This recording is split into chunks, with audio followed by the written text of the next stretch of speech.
Good morning students, welcome back to English classroom. ഇന്ന് നമ്മൾ 59ാമത്തെ പേജിൽ ലെറ്റ് us സ്പീക്ക് എന്ന് പറയുന്ന ടൈറ്റിലുള്ള ആക്ടിവിറ്റി 2 ആണ് നമ്മളിന്ന് ചെയ്യാൻ പോകുന്നത്.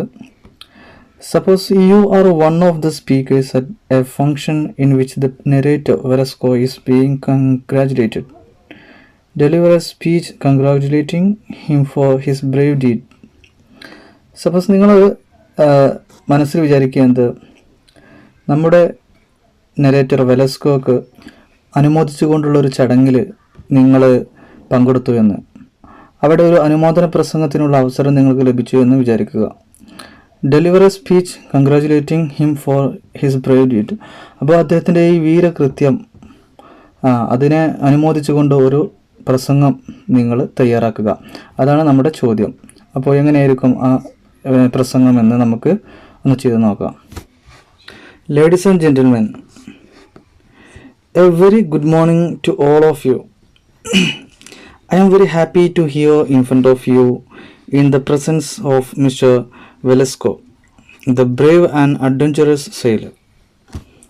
അപ്പോൾ ഇവിടെ നമ്മൾ ആദ്യമായിട്ട് ലേഡീസ് ആൻഡ് ജെന്റിൽമെൻ എന്ന് കൊടുത്തിട്ടുണ്ട്. അതിനുശേഷം നമ്മൾ പറയുകയാണ് ഞാൻ വളരെ സംതൃപ്തവാനാണ്. എന്തിന്? ഈ വളരെ സാഹസികനായിട്ടുള്ള നാവികനായ നമ്മുടെ വെലസ്കോ സന്നിഹിതനായ ഈ ഒരു സദസ്സിൽ നിങ്ങളെ അഭിസംബോധന ചെയ്യുന്നതിൽ ഞാൻ വളരെ സന്തുഷ്ടവാനാണ്. We all have heard of the disaster happened to Velasco and his mates. വെലസ്കോക്കും അദ്ദേഹത്തിൻ്റെ കൂട്ടുകാർക്കും സംഭവിച്ച ഈ അപകടത്തെക്കുറിച്ച് നമ്മൾ കേട്ടിട്ടുണ്ട്. And I expressed my deep condolences on the bereavement of his mates. അദ്ദേഹത്തിൻ്റെ കൂട്ടുകാരുടെ മരണദുഃഖത്തിലുള്ള എൻ്റെ വളരെ വലിയ അനുശോചനം ഞാനിവിടെ അറിയിക്കുകയാണ്. Velasco got a life raft to save his life. വെലസ്കോക്ക് അദ്ദേഹത്തിൻ്റെ ജീവൻ രക്ഷിക്കാൻ ഒരു ലൈഫ് റാഫ്റ്റ് അദ്ദേഹത്തിന് ലഭിക്കുകയുണ്ടായി. He tried his utmost to save his friends. അദ്ദേഹം വളരെ അറ്റ്മോസ്റ്റ് എന്ന് പറഞ്ഞാൽ അങ്ങേയറ്റം അദ്ദേഹം തൻ്റെ കൂട്ടുകാരന്മാരെ സംരക്ഷിക്കാൻ, അവരെ രക്ഷപ്പെടുത്താൻ വേണ്ടി അദ്ദേഹം ശ്രമിക്കുകയുണ്ടായി.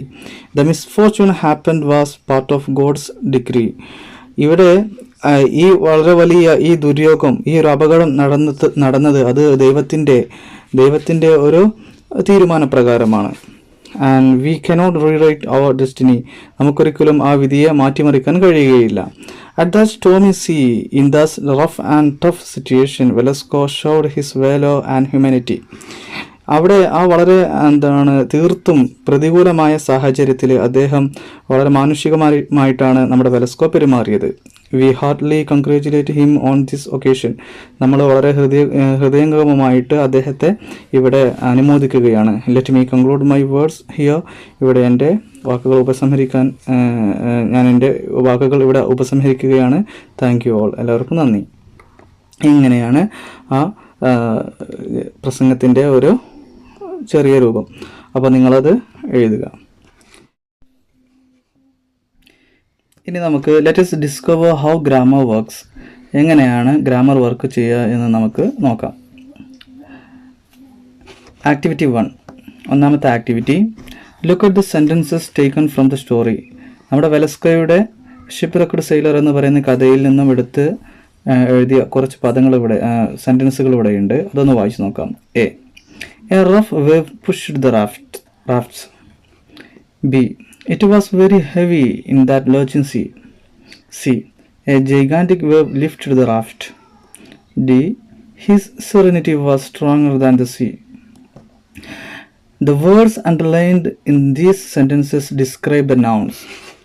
ഇവിടെ A, B, C, D ഈ സെൻറ്റൻസുകളിൽ അണ്ടർലൈൻ ചെയ്തിട്ടുള്ള, ഇവിടെ ബോൾഡാക്കി എഴുതിയിട്ടുള്ള പദങ്ങൾ, അത് ഡിസ്ക്രൈബ് ദ നൗൺസ്. അതെന്ത് ചെയ്യുന്നു? നൗണുകളെ അല്ലേ, നൗണിനെ ഡിസ്ക്രൈബ് ചെയ്യുന്ന, വിശദീകരിക്കുന്ന സെൻറ്റൻസുകളാണ് അല്ലേ, പദങ്ങളാണ്. അപ്പോൾ these words belong to the words class called adjectives. ഇംഗ്ലീഷിൽ ഈ ഇനത്തിൽപ്പെടുന്ന ഈ പദങ്ങളെ നമ്മൾ എന്താണ് വിളിക്കുക? അഡ്ജക്റ്റീവ്സ് എന്നാണ് പറയുക. മനസ്സിലായല്ലോ. Rough, heavy, gigantic, strong. നമുക്ക് വായിച്ചാൽ നമുക്ക് മനസ്സിലാകും. A rough wave pushed the rafts. ഒരു വളരെ കഠിനമായ ഒരു തിരമാല ഈ ജീവൻ രക്ഷാ ബോട്ടുകളെ ഉയർത്തി. It was very heavy in the lurching sea. ആ ഇളകി മറിയുന്ന കടലിൽ അത് വളരെ കഠിനമേറിയതായിരുന്നു. A gigantic wave lift the raft. ഒരു വളരെ ഭീമാകാരമായ ഒരു തിരമാല ഈ ജീവൻ രക്ഷാ ബോട്ടിനെ ഉയർത്തി. His serenity was stronger than the see. അദ്ദേഹത്തിൻ്റെ ശാന്തത അത് സമുദ്രത്തെക്കാളും ശക്തമായിരുന്നു എന്ന് പറയുന്നത്. അപ്പോൾ ഇവിടെ റഫ്, ഹെവി, ജൈഗാൻറ്റിക്, സ്ട്രോങ്ങർ. റഫ് എന്നതിനെ എന്താണ് വേവ് എന്ന് പറയുന്ന ഈ പദത്തെ വിശദീകരിക്കാൻ വേണ്ടിയിട്ടാണ് റഫ് എന്നത്. ഇവിടെ ഹെവി എന്നത് ഈ ഹെവി എന്നതും നൗണിനെ വിശദീകരിക്കാൻ വന്നതാണ്. ഇവിടെ ജൈഗാൻറ്റിക് എന്നത് വേവിനെ വിശദീകരിക്കാൻ വന്നതാണ്. സ്ട്രോങ് ഇവിടെ സെറിനിറ്റിയെ വിശദീകരിക്കാൻ വന്നതാണ്. അപ്പോൾ ഇത്തരത്തിൽ നൗണുകളെ വിശദീകരിക്കുന്ന പദങ്ങൾക്ക് നമ്മൾ അഡ്ജക്റ്റീവ്സ് എന്നാണ് പറയുക. Adjectives have 3 degrees of comparison. അഡ്ജക്റ്റീവിന് 3 ഡിഗ്രികളുണ്ട് എന്നാണ് പറയുന്നത്. ഒന്നാമത്തേത്, in the sentence his serenity was strong. His serenity was strong എന്ന് പറയുന്ന ഈ സെൻറ്റൻസിൽ ദ വേർഡ് സ്ട്രോങ്, ഇവിടെ സ്ട്രോങ് എന്ന് പറയുന്ന പദം is in the positive degree. അത് പോസിറ്റീവ് ഡിഗ്രിയിലുള്ളതാണ്. മനസ്സിലായല്ലോ. ഇനി രണ്ടാമത്തെ ഡിഗ്രി നോക്കാം. In the sentence his serenity was stronger than the sea. His serenity was stronger than the sea എന്ന് പറയുന്ന ഈ സെൻറ്റൻസിൽ ദ വേർഡ് സ്ട്രോങ്ങർ എന്ന് പറയുന്ന ഈ പദം is in the comparative degree. അത് കമ്പാരിറ്റീവ് ഡിഗ്രിയിലുള്ളതാണ്. 3. In the sentence his serenity was the strongest. His serenity was the strongest എന്ന് പറയുന്ന ഈ സെൻറ്റൻസിലെ ദ വേർഡ് സ്ട്രോങ്കസ്റ്റ് എന്ന് പറയുന്ന ഈ പദം is in the superlative degree. അത് സൂപ്പർലേറ്റീവ് ഡിഗ്രിയിലുള്ളതാണ്. അപ്പോൾ നമുക്ക് പഠിക്കാനുള്ളത് അഡ്ജക്റ്റീവിന് 3 ഡിഗ്രികളുണ്ട്. 1 positive degree, 2 comparative degree, 3 superlative degree. അപ്പോൾ നമുക്ക് മനസ്സിലാകും സ്ട്രോങ് എന്ന പദത്തിൻ്റെ അത് പോസിറ്റീവ് ഡിഗ്രി ആണെങ്കിൽ സ്ട്രോങ്ങർ എന്നത് അതിൻ്റെ കമ്പാരിറ്റീവ് ഡിഗ്രിയും സ്ട്രോങ്കസ്റ്റ് എന്നത് അതിൻ്റെ സൂപ്പർലേറ്റീവ് ഡിഗ്രിയുമാണ്. ഇനി അടുത്ത പേജിൽ Now look at the following chart and complete the sentences below using the suitable degrees of the adjectives star. ഇപ്പോൾ look at the following chart, ഈ അടിയിൽ കൊടുത്തിട്ടുള്ള ചാർട്ട് നിങ്ങളൊന്ന് നോക്കുക. എന്നിട്ടോ and complete the sentences below. ഇതിനടിയിൽ കൊടുത്തിട്ടുള്ള ഈ സെൻറ്റൻസുകൾ 1, 2, 3 തുടങ്ങുന്ന ഈ സെൻറ്റൻസുകൾ കംപ്ലീറ്റ് ചെയ്യാനാണ്, പൂർത്തീകരിക്കാനാണ് പറയുന്നത്. എങ്ങനെ? Using the suitable degrees of the adjective tall. Tall എന്ന് പറയുന്ന അഡ്ജക്റ്റീവിൻ്റെ യോജിച്ച ഡിഗ്രികൾ ഉപയോഗിച്ചുകൊണ്ടാണ് അത് പൂരിപ്പിക്കേണ്ടത്. എങ്ങനെയാണ് നമുക്ക് നോക്കാം. ഇവിടെ ഒന്നാമത്തത് എ. ഈ ചാർട്ട് നോക്കി നമുക്ക് മനസ്സിലാകും എ, ബി, സി അല്ലേ, 3 തൂണുകൾ പോലെ ചാർട്ടിൽ കാണിച്ചിട്ടുണ്ട്. അപ്പോൾ എ ഈസ് ടോൾ എന്നാണ് പറയുക. അപ്പോൾ എ എന്നത് ടാൾ, അത് ഉയർന്നതാണ് അല്ലെ, ഉയരം കൂടിയതാണ്. രണ്ടാമത്തേത് C is taller than A. 3 but B is tallest. ഇങ്ങനെയാണ് ഇത് പൂരിപ്പിക്കേണ്ടത്. എ ഈസ് ടാൾ അല്ലേ, അതായത് എ വലുതാണ്.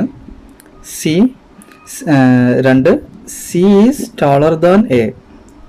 അപ്പോൾ സി എന്നത് എയേക്കാളും ഉയരം കൂടിയതാണ്. C is taller than A. C എന്ന ഇത് എ എന്നതിനേക്കാളും ഉയരമുള്ളതാണ്. But B is tallest. പക്ഷേ ബി എന്ന ഇതാണ് ഏറ്റവും ഉയരം കൂടിയത് എന്ന്. Do all adjectives follow the same pattern in forming the comparative and superlative forms. എല്ലാ അഡ്ജക്റ്റീവ്സുകളും ഫോളോ ചെയ്തിട്ടുള്ളത് ഒരേ പാറ്റേൺ ആണോ? എന്തിനു വേണ്ടിയിട്ട്? അവയുടെ കമ്പാരറ്റീവ് ഡിഗ്രിയും സൂപ്പർലേറ്റീവ് ഡിഗ്രിയും ഫോം ചെയ്യാൻ വേണ്ടിയിട്ട്, ഉണ്ടാക്കാൻ വേണ്ടിയിട്ട്. അപ്പോൾ എല്ലാ അഡ്ജക്റ്റീവ്സും ഫോളോ ചെയ്തിട്ടുള്ളത് എല്ലാ അഡ്ജക്റ്റീവിൻ്റെയും കമ്പാരിറ്റീവ് ഡിഗ്രിയും സൂപ്പർലേറ്റീവ് ഡിഗ്രിയും ഫോം ചെയ്യാൻ വേണ്ടിയിട്ട് അവ ഫോളോ ചെയ്തിട്ടുള്ളത് ഒരേ പാറ്റേൺ ആണോ എന്നാണ് ചോദിച്ചിട്ടുള്ളത്. Write your findings below citing 3 examples for each case. അപ്പോൾ നിങ്ങളുടെ കണ്ടെത്തലുകൾ അടിയിൽ എഴുതുക. 3 ഉദാഹരണങ്ങളോട് കൂടിയിട്ട് ഓരോന്നിനും എന്നാണ് നമ്മുടെ ചോദ്യം. അപ്പോൾ നമുക്ക് എങ്ങനെ ഉത്തരം എഴുതാൻ പറ്റും? അതിന് ഉത്തരം നമുക്ക് എങ്ങനെ എഴുതാൻ പറ്റും? നോ, അല്ല. All adjectives do not follow the same pattern in forming their comparative and superlative. എല്ലാ അഡ്ജക്റ്റീവ്സും അവയുടെ കമ്പാരിറ്റീവ് ഡിഗ്രിയും സൂപ്പർലേറ്റീവ് ഡിഗ്രിയും ഫോം ചെയ്യാൻ വേണ്ടിയിട്ട് അവ ഒരേ പാറ്റേൺ അല്ല ഉപയോഗിച്ചിട്ടുള്ളത്. അപ്പോൾ എന്നിട്ട് 1 small adjectives with 1 syllable normally take ER for comparative and EST for superlative. Small adjectives, ചെറിയ അഡ്ജക്റ്റീവ്സ് വിത്ത് 1 syllable, ഒരു സിലബിൾ എന്ന് പറഞ്ഞാൽ ഒരു ശബ്ദ യൂണിറ്റ്. അപ്പോൾ ഒരു ശബ്ദ യൂണിറ്റോട് കൂടിയിട്ടുള്ള അഡ്ജക്റ്റീവ്സ്, ചെറിയ അഡ്ജക്റ്റീവ്സ് നോർമലി ടേക്ക്, അവ സാധാരണഗതിയിൽ ER ഫോർ കമ്പാരിറ്റീവ് അവയുടെ കമ്പാരിറ്റീവ് ഡിഗ്രി എടുക്കാൻ ERഉം പിന്നെയോ സൂപ്പർലേറ്റീവ് ഡിഗ്രി എടുക്കാൻ ESTയുമാണ് ചേർക്കാറുള്ളത്. ഉദാഹരണം എങ്ങനെയാണ്? സ്മോൾ എന്ന ഈ ചെറിയ സിലബിൾ, ഈ ഒരു അഡ്ജക്റ്റീവിൻ്റെ അതിൻ്റെ കമ്പാരിറ്റീവ് ഡിഗ്രി എടുക്കാൻ ER എന്നാണ് ചേർത്തിട്ടുള്ളത്. ഉദാഹരണം സ്മോളർ. അതിൻ്റെ സൂപ്പർലേറ്റീവ് ഡിഗ്രി എടുക്കാൻ വേണ്ടിയിട്ട് EST ചേർത്തു, സ്മാളസ്റ്റ്. അതുപോലെ ഫാസ്റ്റർ, ഫാസ്റ്റസ്റ്റ്. Higher, highest. ഇനി രണ്ടാമത്തേത് ലോങ് അഡ്ജക്റ്റീവ്സ്, ദൈർഘ്യമേറിയ അഡ്ജക്റ്റീവ്സ് വിത്ത് മോർ സിലബിൾസ്, കൂടുതൽ ശബ്ദ യൂണിറ്റോടുള്ള adjectives take more for comparative. അവ എന്ത് ചെയ്യുന്നു? മോർ എന്നത് കമ്പാരിറ്റീവ് ഡിഗ്രിക്കും വേണ്ടിയിട്ടും ആൻഡ് മോസ്റ്റ് ഫോർ സൂപ്പർലേറ്റീവിന് വേണ്ടി മോസ്റ്റും ഉപയോഗിക്കുന്നു. ഉദാഹരണം ഡിഫിക്കൽട്ട് എന്ന് പറയുന്ന കുറച്ചുകൂടെ ലോങ്ങർ ആയിട്ടുള്ള അഡ്ജക്റ്റീവ്, അതിൻ്റെ കമ്പാരിറ്റീവ് ഡിഗ്രി എടുക്കാൻ വേണ്ടിയിട്ട് ഡിഫിക്കൽട്ട് എന്നതിൻ്റെ കൂടെ മോർ ഡിഫിക്കൽട്ട് എന്ന് ചേർത്തു.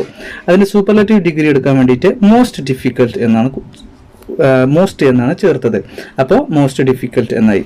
Difficult, more difficult, most difficult. അതുപോലെ dangerous, more dangerous, most dangerous. മൂന്നാമത്തേത് there are some small adjectives, കുറച്ച് ചെറിയ adjectives, they are irregular in their forms. അപ്പോൾ അവരുടെ ഫോമിൻ്റെ കാര്യത്തിൽ അതെന്താണ്? ഇറഗുലർ ആണ്, അതായത് അസാധാരണമായ രീതിയിലാണ് അത് വരുന്നത്. അപ്പോൾ അത് എങ്ങനെയാണ് എഴുതുക? അപ്പോൾ ഗുഡ്, ബെറ്റർ, ബെസ്റ്റ്. മനസ്സിലായല്ലോ? ഗുഡ് എന്നതിൻ്റെ കമ്പാരിറ്റീവ് ഡിഗ്രി ബെറ്റർ എന്നതും അതിൻ്റെ സൂപ്പർലേറ്റീവ് ഡിഗ്രി ബെസ്റ്റ് എന്നതുമാണ്. ബാഡ് എന്നത് വോസ്റ്റ്. മനസ്സിലായല്ലോ? ഫോർ എന്നത് ഫോർ, ഫാദർ,